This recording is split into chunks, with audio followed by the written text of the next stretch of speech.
Here we are. Yes. Part 2. I know, I love it. We already did part 1 up at your house. But yes. We have so much to discuss. Everything. And I have notes because I realized there are so many things I don't know about you. What? How is that possible? I don't know, but let's get right to the special, My Life on the PTSD List, which I couldn't believe your 21st special. Yes.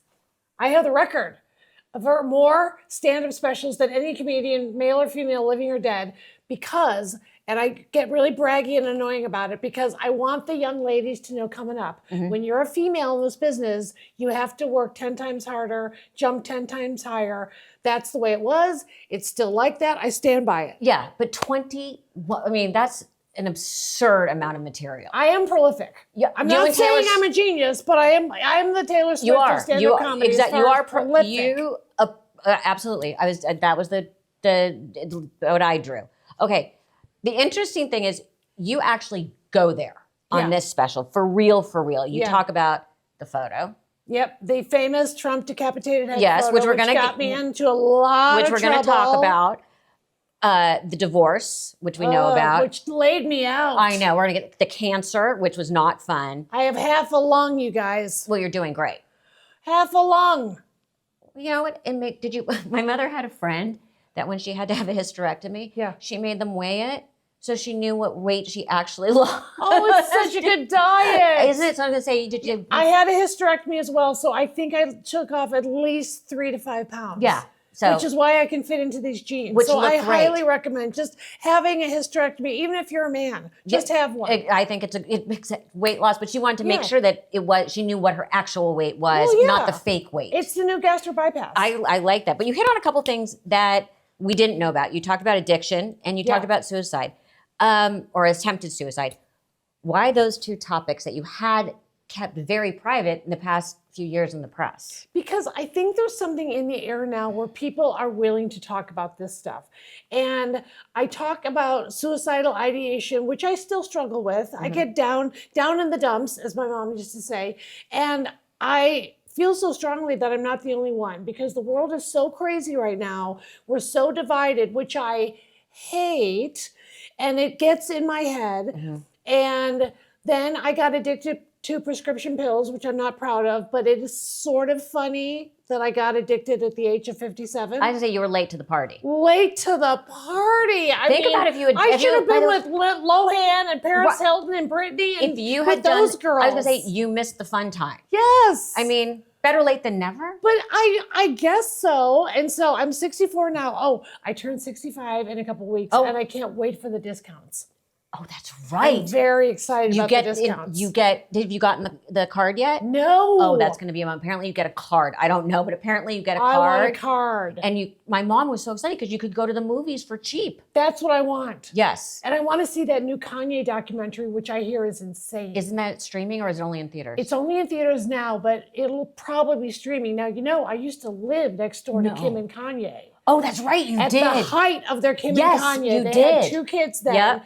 And I do talk about it in my new special on YouTube, Griffin, My Life on the PTSD List. Yes. Because, well, listen, nobody would buy this special.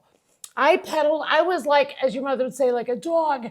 I was crawling from streamer to network, begging. And then finally I was just like, you know what? I'm just going to put it on YouTube. It's free. It's my gift to the fans. It's free. It's free. Enjoy it. And everybody loves free. Yep. But I realized, again, I don't even know what your childhood was like. Oh, well, okay. There was some drinking involved in my Irish Catholic family. Shocking. Irish Catholic on both sides. And guess what? I don't know if you knew this, but I'm inbred. Yes, my grandmother's maiden name is Griffin. How very royal of you. Yes. Because the royals all inbreed. Oh, just cousins, just sleeping with cousins. And that's why they have weak chins, but you don't have a weak chin, so maybe it was just. Well, I've had a little work done. Okay. You know, my new tour is called New Face, New Tour. Well, you know what my mom used to joke, her name was Nana Newface. Oh, Nana Newface is here. Yes, Nana Newface. And would he know her or not know her? He could pick her out in a crowd. By the smell and the other ways to be familiar, I understand. Nana Newface. Yeah. But I didn't know about your childhood. What was it like? Were you funny? Were you popular? Obnoxious, in trouble all the time. Every report card said she's boy crazy and too busy being the class clown. She would be smart if she could apply herself. which I applied myself to trying to be funny. Right. So, by the way, and they those just didn't nuns- understand. Oh, so you had the nuns. I had the nun. Okay, so get this. Oh, This is how old timey. I got in trouble one time, and we used to have a thing called a cloak room, which meant where you put your coat in the coat winter. So this is in Chicago. And so one time the nun made me put on my winter coat, and it had the little hook in the back, and she hung me up on a hook in the cloakroom. Oh my God. That was time out in my day. By the way, yes, you were. I should sue the Vatican. Class action suit. By the way, What? would be very good because you could continue to promote the special. That's what I'm saying. My Life on the PTSD List. Available on YouTube for free. Exactly. And I think the Pope loves free stuff. It's He very does. papal. Also, a photo op. Yes. In Chicago. Yes, we have and he's a White Sox fan. You have a lot. I think I should get him out of the Popehood and marry him. He could be the new Mr. Griffin. I'm thinking a whole new career Yeah. for you. The new holy Kathy Griffin. A whole new special. Wholly different. Well, you brought up men. Yeah.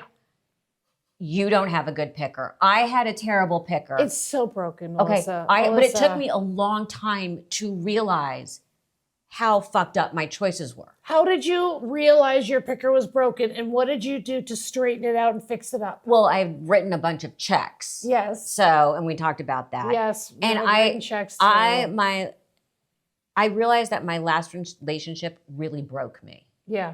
And okay, this is going to sound terrible, but when I What? met Steve, my big fear was, and people told me talk about this, that he was a little boring. And my therapist said to me, Where do I sign? a little boring is good for you. You bring enough. Yes. And Yes. I realized there's so much instability and How understanding. about just nice and kind? And nice and kind. And it's the fact that like I fell in love with him, but it was a very slow roll. But I know why I was picked. I mean, I had full abandonment issues. Mm-hmm.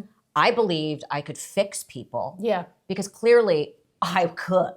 I mean, duh. you're a producer. Yeah, I can produce these men. I could fix. So what is it about you? Do you think, have you figured out why you keep picking these absolute shitheads? I mean, shitheads. Shitheads, I but am not going to lie. we do it over and shitheads. over and over again. Over and over. I'm Kathy Griffin, and I never learned my lesson. Should be the next special. And I don't know why I'm a fool for love, but I've never been with a guy for money. I've never been with a guy who has any money or even a stable job unless I hire him. Perfect. I've actually employed my boyfriends and 2 husbands. That's how Okay, so you dark did it it gets. twice.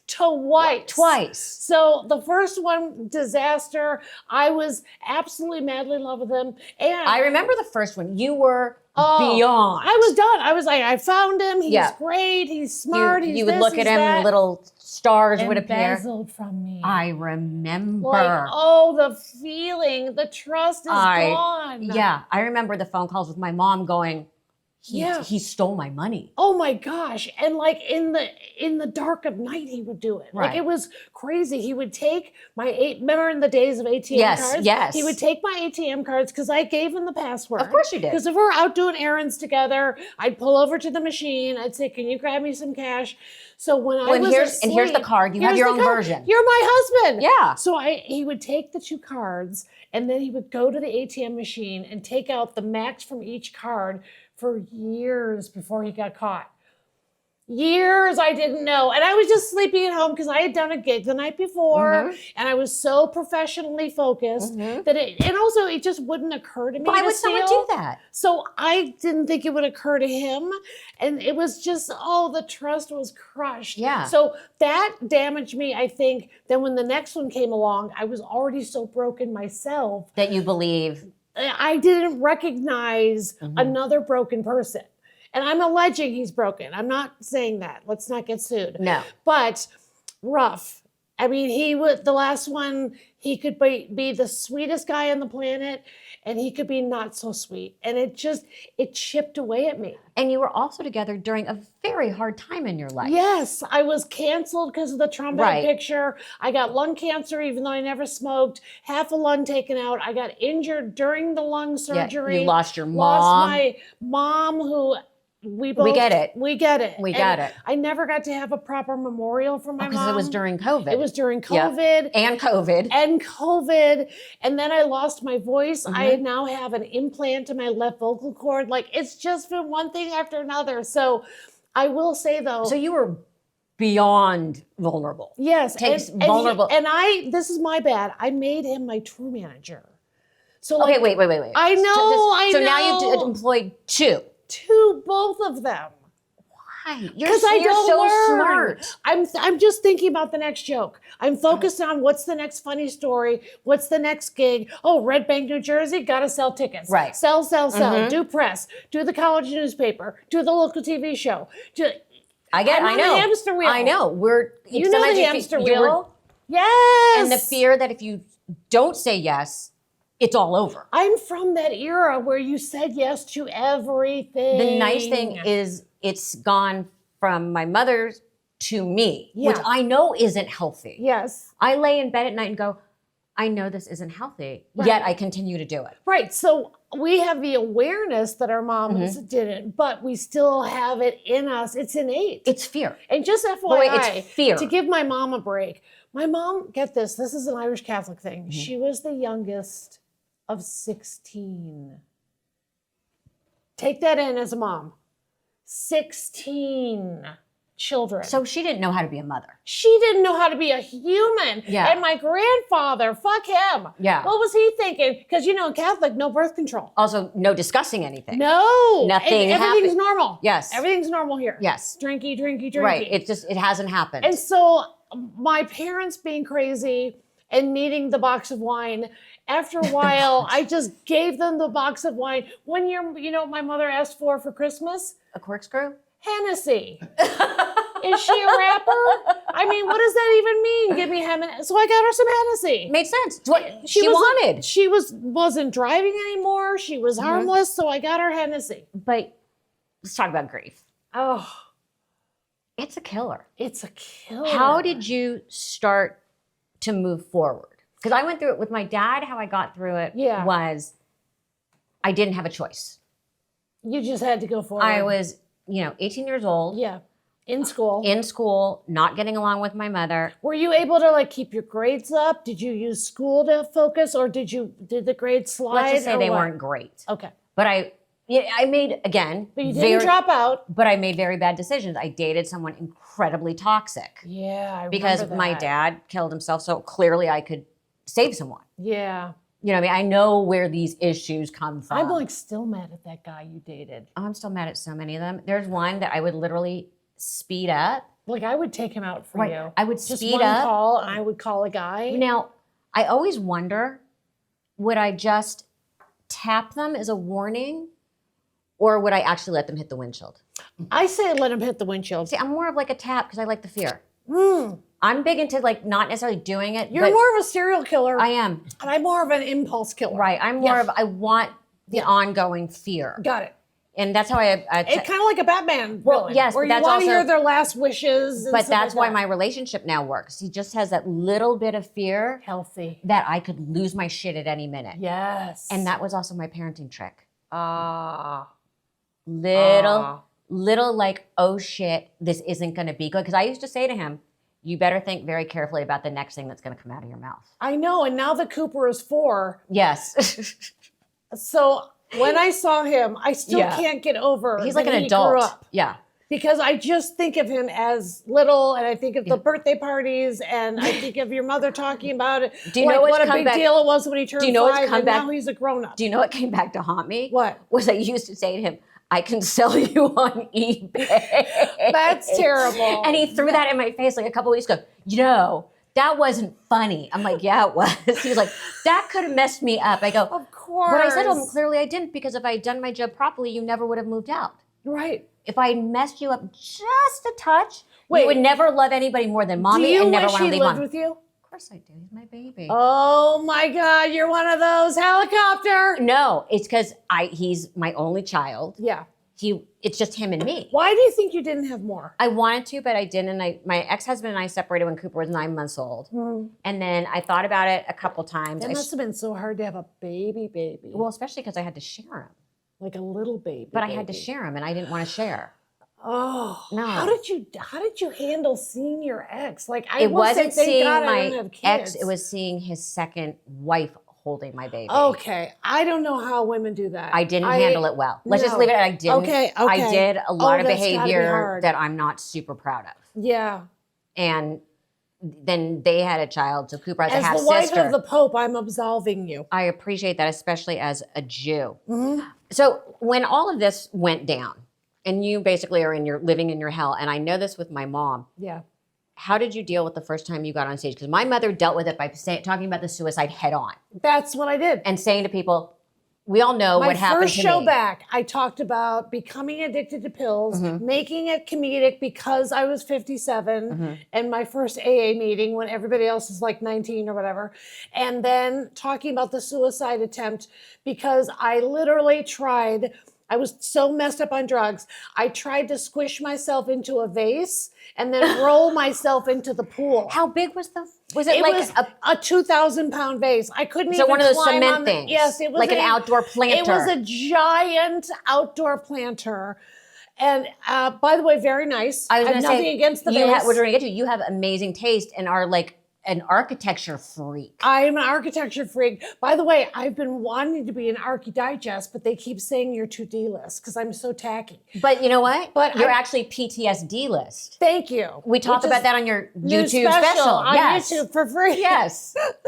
But I knew that the minute my shoes, and no disrespect to your mother, because hold on, I am wearing Yes, we're going to talk about a pair that of your mother's Hermes heels that are worn in because she wore them doing stand-up, and she would yell at me because I can't do stand-up in heels anymore. Well, even this is pain. It's beautiful, but it's pain. But and she would how yell does at me. Nikki Glaser stand in those heels? How does Nikki do it? And she's got the short dress and can because of those legs. and her legs go on for days. But how does she do a tour in those shoes? I don't know.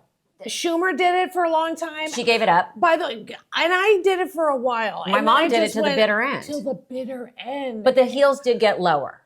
Yes, but still. Well, because she knew the gays were in front and they appreciated good shoe. And now I wear my lesbian shoes. And your audience knows exactly what I mean. Oh, yes. And so I run out there, very sturdy and sensible. Nice platform. Yes, I could walk 10 miles. Yeah. And so that's how I dealt with the serious stuff in my life, is especially the divorce. We separated right before that tour started. And I thought... But going on the road probably saved you. Okay, so I'm just going to say stand-up comedy is the only and the best boyfriend I've ever had. So when I go back to stand-up, that's how I get back. Right. It's if I go away from well, I don't ever really go away. No, but do you think it's... Like when I was canceled, the hardest part was losing the permission to stand on stage and make people laugh. Right. Well, and that's like what my mom said. You had to take the air out of the room. Like I go into meetings and I say, yes, she was. People are like, does it ever get old hearing about her? I'm like, if I say yes, I'm a total bitch, but that's the truth. And I say, no, she was wonderful. But I always have to take the air out of the room. Yeah. And she did that. And it sounds like what you did, but you just brought up the photo. Yeah. In hindsight. Yes. Do you look at it and say, wasn't that funny? Like I was trying to be funny and make a statement and question like, yeah, I probably should have worked this in the club a little bit more. No, I think I look back on it and I regret the apology. Really? Because I took the photo and then I had a very famous publicist call me and say, you've got to do an apology video. And Rosie O'Donnell said, look, this is really serious. And then the White House was putting out a narrative that American service members were going to be beheaded in my name. And I had gone to Iraq and Afghanistan. Which would then shrink the possible dating pool. Wait, much smaller. Much smaller. Take a lot of people I was would really be trim scared. the fat, but no, that would we be can't say too that. much. No. Can't say it. But you had actually done like the USO. You had really done. I've performed in Afghanistan for the troops, Uzbekistan, Kuwait, Iraq, under mortar fire. Right. No, and you one time I've done it on camera, I've done it off camera. You did the whole Bob Hope thing. I met with your mom specifically to say, give me some tips about performing for the troops in a war zone. Because my mother had done USO. the OG with Yeah. Bob Hope. Yes. And so she gave me great tips. And that was an experience, by the way, I think every comedian should do. And not just do a base in America, but actually go overseas, because it was a life-changing experience. And it does hurt me to this day. The military really turned on me because of that photo. And yet, when I was performing over there, and I'm a big old liberal, there's no secret, Yeah. but I really was touched when these military members would say, I may not agree with you, But you're funny. I'm fighting for your right to say it. Absolutely. And so even though that picture is offensive and it's gory and it's too far, the problem is I don't want to deny it or take it back, because my First Amendment rights were actually violated by the federal government. I was put under an investigation by the Department of Justice, the U.S. Attorney's Office, and the Secret Service. Oh, it was, and you were getting I was desperate. on the no-fly list. I was on the Interpol list, which is the international version of the no-fly list. No I couldn't joke, work. but No. it was. I mean, it really. It was seismic. It was seismic, and I think people just knew the really little part of how bad it was, but it permeated your life. It took me down. Yeah. I really couldn't leave my house. I had many people confront me on the street. I remember one time I even went to a memorial and some woman looked at me and screamed, "Oh my God, I can't believe you're here." And it was at a memorial, and then everyone had turned like an E.F. Hutton commercial. Right, like, and I'm just like, I'm just here at this memorial. Our friend passed away. Let's not talk about the picture here. And it was Gavin de Becker was there. By He's the way, a security expert. Gavin lived over our garage in our guest house. What? Yeah, we are client number 3. Client 1 Client was number- Cher. Client 2 was Olivia Newton-John, and client 3 was my family. Okay. So, by the way, when during the fires, I called Gavin and said, I have to get in there. Yeah. And he put me in touch with this guy and helped me get in much earlier. He knows everybody. I knew him through Brooke Shields. He loved Brooke. Adored and still does adore Yes, Brooke. good. Like I'm he would have glad. married Brooke if he could have, I think. Yep. Great. Yeah. He loved her. Loved her. Now, Brooke Shields is technically not speaking to me. Why? Because I told a story a long time ago in one of my specials about her second wedding, which she came to see live and liked it. But then when it was on the special, Didn't like it. I get it. That there's a difference between seeing something in a relatively small group and you're kind of sharing this moment. And she came up to me after the performance and was like, "Oh, don't forget when my mom said this crazy thing." Right. Because Brooke's mom was a very famous momager long before Kris She was Jenner. the momager before there were momagers. Thank you. And took a lot of heat for it. Took a lot of heat for it, but I loved me a good drunk. Yeah. And she was an alcoholic, makes and you- they went on Barbara Walters and talked about her alcoholism. It wasn't a secret. It was a bond. And I actually loved Terry. Yeah, Terry was hilarious. And she was funny. yes, Terry was, She was hilarious. funny. But I understand that it maybe wasn't so fun to have her as a mom. Oh, 100%. And so I get that. And so I do miss Brooke, because being on a show with her changed my whole life overnight. Yeah, Suddenly Susan. Suddenly Susan for And 4 isn't that where you years. and my mom met? She played my mother. Yep. She played on multiple episodes. Mm-hmm. And I'm just going to dish. Okay. One thing that I just stuck with me is the showrunners, the writers, they were great guys, but when your mom would improvise a line that was better than what they wrote, and sorry, that's the truth, to watch them tell her, "No, you can't say it," was one of those moments where, like I said, I still will say to young women, the sexism is still bad and out there. I watched Joan Rivers be told, "No, you have to say the line I wrote." And then I, as a cast member, thought, "Oh, I can smooth this over." And I went up to them, and then I was on the shit list. Right. But your mom would just be riffing stuff that was so amazing. Do you know what show that happened to her on? No, also? tell me. Hot in Cleveland. I find that astounding. Yeah, she did a Hot in Cleveland, and Is it an ego issue on part of the writers? No, I mean, one can only assume. But one thing I always know, and something that we have in common that we've never talked about, is we know when to shut up and learn. Yeah. We know when to shut up, and knowing I knew when I would meet certain people. I mean, there was a very famous journalist named Nancy Collins. She's still alive. Yeah. And I used to say, "Oh, they're so nice," or "This person's great." And she turned to me once, very famous celebrity interviewing journalist, and said to me, no one beats their wife in front of you. Never forget that. Wow. And that has stuck with me my entire career. Wow. So someone might be great on the red carpet and you're like, oh my God, I love them. They're great. Yeah.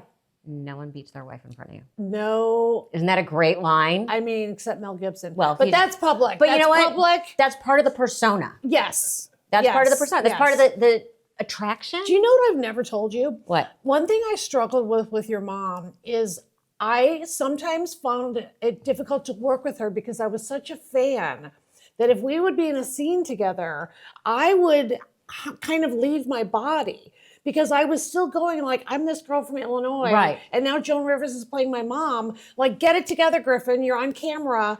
You have to act too.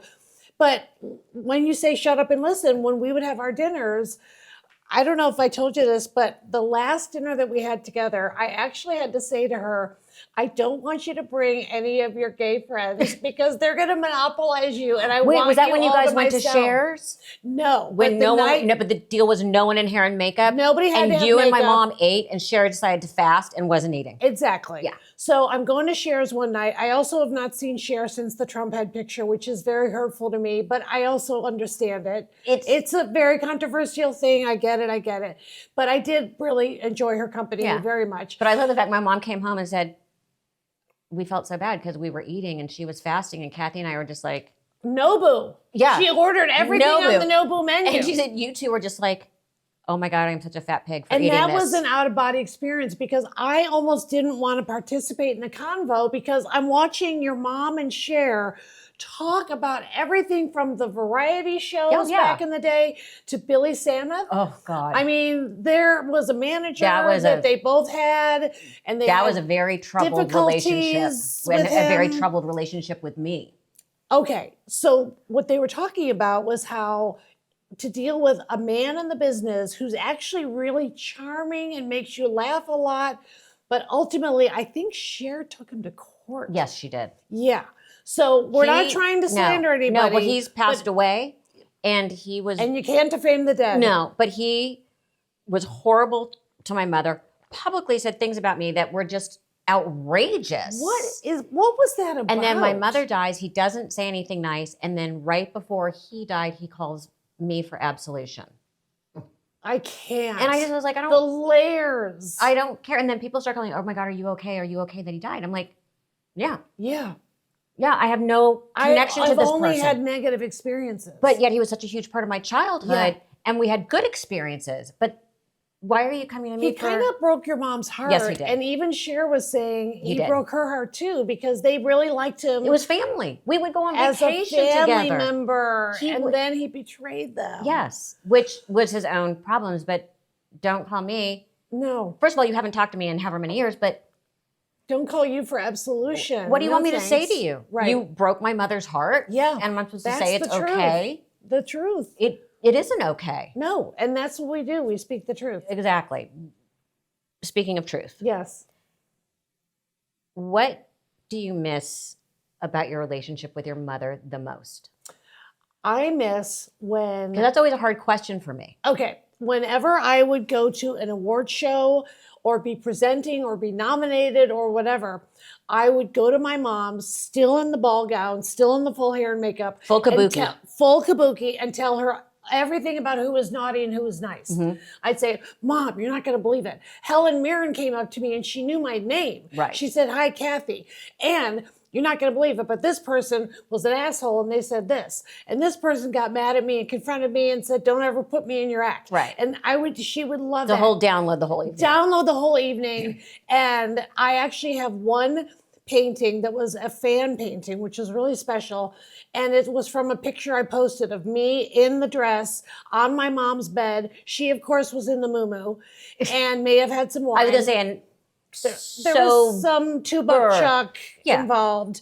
A little And Boone Hill. There was, by the way, talk about mourning. My mother really mourned when they took $2 chuck away. Really? And when it went to $3 chuck, she wasn't having it. No, I remember in college taking, the Boone Hill out of the pre-cooled. Okay. All right. So when you get asked that question, which I know you get asked all the time, I get asked that question about you. People come up to me and go, what does Melissa miss the most? So what is your go-to? I miss the shorthand. Oh. I miss being able to pick up the phone and she'll say, I was at blah, blah, blah. And then so-and-so walked in. I'm like, oh my God, like I know. Here we go. And, I'm an only child. So I feel very often that fabric of my life is gone. There'll be never anyone that, and you would say, and then so-and-so showed up and I'd be like, oh my God. Right. And we didn't have to explain what that meant. Right. Like I remember the first time I had the nerve to ask your mom at dinner, how did your relationship with the gays start? And her answer was literally, oh. And that was that's helpful. That was the whole conversation. No, but I knew what she was saying. Like it's an inherent thing. It just happened. It was organic. Yes. It's a connection. They It's pick these women. disenfranchised people. Yes. I was going to say and I've taken a very sort of sociological look at it. It's representing someone speaking for them. Yeah.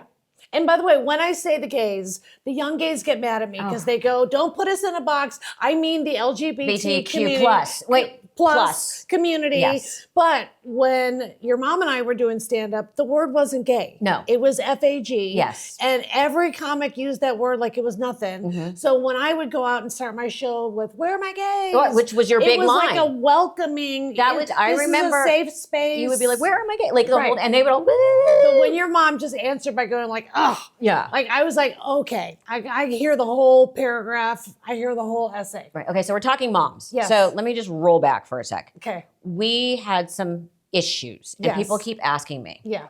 And to go through them all is ridiculous because it's called life. Yeah. And I did your podcast or your YouTube show and people keep saying, what happened? Why? Yeah. Why now? Well, first of all, because the world sucks. Right. And you want people in your life that you've known almost your entire life. We just had the auction of my mother's things. And you epic. called and left me a message saying, I'm bidding. What should I get? And I was on live on TikTok and live YouTube. I did not know when you did that. Oh, yes. Everybody was invested in it. So then I called you back. And I like to think, call it her hand, call it the devil's handiwork if you must. A Chanel bag has brought us back together. Show the evidence. That's right. Yep. I bid and got. But first, I went to the preview the week prior. And by the way, and I was and showing you. And then I went up to you and I said, what do I want? What do I want? Yes. And you said, you want that Chanel bag. And so I like to think her hand was in this. Because seriously. That would be so my mom, like, get them back together over a Chanel bag. Like, does that not scream of her? It screams. She's in the room. I'm telling you. And I don't even believe in that stuff, but I do now. You and my mom always said this, and I know this is like a weird transition, but we started on it. We're sitting in my new kitchen. You love architecture, design, and I was just at your house, which is unbelievable. Thank you. Now I remember your the first. reason I want to say thank you is because when the ex and I broke up, one of his things is he would say, you'll never be able to survive without me. You'll never be able to handle this house without me. You'll never be able to take care of the dogs without me. So it means so much that you say that because it's like you're saying like, no, you don't need him to enjoy your own house that is paid off in cash. Yep. And I reupholstered everything. Yes, I was saying. But by the way, and you've done what I've done, which is use indoor outdoor fabric because you have pets. Yes. And I have a lot of glass and stuff gets dyed. But I really appreciate that compliment because I still do have that insecurity of what if he was right? What if I can't do these things? But you've always had this. I remember your first big house and it was called Wings. Yes, it had a name. And it was a major architectural house. It's the house on my life on the D list. Okay, but so if you want to watch that, it was a crazy house. It was shaped like a bird in flight. Is how the description was. And of course, having a house with a name is obnoxious. Oh, but my mother got you the guest book that said Wings. She got me the guest book, and she wisely said, only have famous people sign it. No one cares about your fucking cousin. Yeah. And she was right. So only celebrities sign the guest book. No one cares about my cousin. And that house was super cool. Right. But you've gone in and done many houses. It's your thing. Do you think if it all went away, you would be like, oh, I could be a decorator or an architect? Would that make you happy? I wish, because I do have a love for it, but I don't have the ability to do it. So when it's done, I go, oh my God, I love it, I love it, I love it. But I do put the homosexuals in charge. I don't let straight people anywhere near my valuables. Nope. and I just do whatever they say. But you have a whole purse display. I would be worried things would go missing. Or is it locked? It's locked, and also it's locked in my mind. Right. And I'm such a bitter, vindictive bitch that I would know, like, I would retrace the crime scene and the steps, and I have cameras in my house. And it's a whole thing. I would get very DIY about it. Are you a DIY person? Yes, of course. Do you watch all the... What show... Like, my guilty pleasure is Below Deck. Okay. But I also love the Great British Baking Show. Yes. But I can't bake.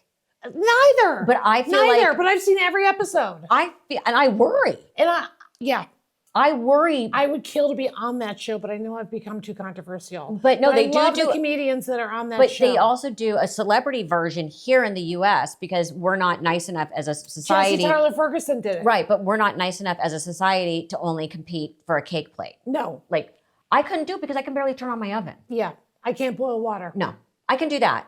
Okay, and I can hire someone. I can do that. I'm so good at that. So good at that. So, what? Okay, so our beef is squashed. Oh, that's the most important. Yes, thing. I was going to say it's. And it wasn't. It was not a very complicated time. Yeah. In my life, in your life, in the show's life. Yeah. It turned into a shit show. Well, let me tell you something that I don't know if I ever told you, but the day your mother passed, I got a text from Andy Cohen, and he and I have a very strained relationship. Yes. I'm sorry, but it's true. And he said, you should take Joan's job. Mm-hmm. And I think I wrote back something like the body's not even cold or something like not today or so, something. Mm-hmm. So just from the jump, it was just off. And I stylistically wasn't right for the chair, and you were. But I also knew so at the Shiva here in LA, someone had already said to me, Kathy's campaigning for the job. The entire situation, wasn't. But I know, Fran Barrett called me. I was on vacation in Hawaii. She was negotiating No, and what happened on my side was I didn't chase it, but I know I felt I knew you weren't right. And they were like, this is our decision. And I'm like, okay. And then they kind of pitted us against each other. Yeah. And after the first episode, I'm going to nameless big executive took me out to lunch, or I met her for drinks, and she said to me, start your list. Yeah. This isn't working. No. And I told them it wasn't going to work. By the time I was home, I had an email with just everything I did wrong. Mm-hmm. And they hadn't even edited the show completely yet. And so then I was going, oh my God, I have literally sitting in Joan's throne and messing it up. And then I tried to get the show to go in the direction of my storytelling. But it didn't. That's not the show. Work. It's not the show. But then we also had a lot of outside personalities. Yes. And I still stick with what I originally said before it all blew up and everything went sideways. It was like someone marrying into a family that wasn't prepared for it and wasn't a right fit. And you guys were up and running business that had it down like that. And we were a family. Yeah. We all had shorthand. It was very complicated. So let's just put that to bed. Okay. Because it was such a surreal experience. I used to get in my car and sob hysterically. And you were going through the lawsuit with the doctor. I was going through hell. And it's so funny because I look back now and I remember how many times I quit. Oh. And they kept saying, you can't leave, you can't leave, you can't leave. Yeah, you're the glue. And then I would quit again. And I would quit again. Yeah. And it all got so convoluted. So when it did explode, it exploded. Yeah. And they turned to me like, you need to fix it. I'm like, I can't. And then they weren't going to give me the show. And I'm like, I quit again. Yeah. And then finally I got the show, which made sense. Yes. Yes. And I just want to say, I only did 5 episodes. Yes. So it's not but like they didn't give us I went on for years and then left people hanging. Like you guys were already a unit. We came back too soon. Didn't think it through. I was pushed into a corner. Yeah. I was told, you are going to do this. And I kept saying, this isn't going to work. And I felt in a corner like, you're going to do Joan. Right. And I was like, nobody does Joan. Right. And nobody does Joan. It was just so stupid. But I did make sure you got your wardrobe. That was amazing. I still have every dress, and on. I'm sure they're pissed. Come on, I made But sure I was you were like, treated. no, the executive producer told me I could keep these dresses, which have been altered to my body and my body alone. And I wore them for all the press. And I did do a lot of press, which I was happy to do. We all did. But we all did. And we were hoping. But I have known you since you were 1 year out of Penn. Yeah. And I certainly never wanted a beef with you. And when I was with your mom, she talked about you most of the time more than anything. And you know that she loved you. But I mean, you were, when I say the apple of her eye. Until Cooper. Then bye-bye. Yeah, I served my purpose. That's right. You delivered the golden egg. I was going to say the Petit Prince. Yeah. The Dauphin. Yes. Now, is it true? Because when I went to visit the Royals with your mother, Yes. Is it true? Because she threw you under the bus. Of course she did. That you didn't go because you had already met them and you just didn't feel the need to go. No. So she would ask me to go with her Joan. she would ask me to go year after year. And there was always a conflict. There was a big conflict with some standing stuff in my life. It was very formal. I know. And now I totally regret not going. Totally regret it. It was 2 wild nights. It was one night at Buckingham and one night at Windsor. So, but one year, were you with my mom, the year there was a big lunch, and she said she walked into this house that was spectacular, and she literally said she's never been around the feeling of that much power in a room. Yes, she said, And she said, these are the people who make the real decisions. decisions. Yes. Not the politicians. No. She said, these are the ones that have the kind of wealth that make the actual decisions that really do affect your everyday life. Yeah. Yes. See, and I so regret not doing that now, but live and learn. I mean, I do love the idea that she's made you sound like you're just too busy. Oh, but by the way, and I probably wrote it off that way. Mom, I can't. I can't. What is the one job that you passed up that you regret, and what is the one job you regret taking? Okay, the 'Cause one we I all have passed up was those. way back in the day. And it was the first time they did a syndicated version of The Weakest Link. And Stuart Krasnow I love graciously, Stuart. exactly, We all know he's been Stuart. around forever. He's a producer, who's been around forever. And they offered me the host part. And at that time, comedians weren't doing game shows yet. And I was so foolishly self-righteous that I said to them, I think the show's amazing. I watch it, but I said, I don't know if I can then go back to stand-up, which is really my calling. Right. If I host a game show. I was wrong. The salary was amazing. The easiest Jane Lynch hours. is perfect for it, by the way. And the easiest hours, you shoot 5 a day, Really twice a month. stupid. It's so easy. Really stupid. Yeah. And then as far as one I've accepted, probably just every single student film that I did for free. It ended up costing me money because I paid for my own hair and makeup. And then whatever, if there was other expenses, then I kind of ended up doing it. And every director that then went on to work and didn't hire me. Oh, duh. So they wasn't paid forward. So No. it was this, if you do this free project, then down the line, this person will remember. Never. Never. They don't pay it forward. No.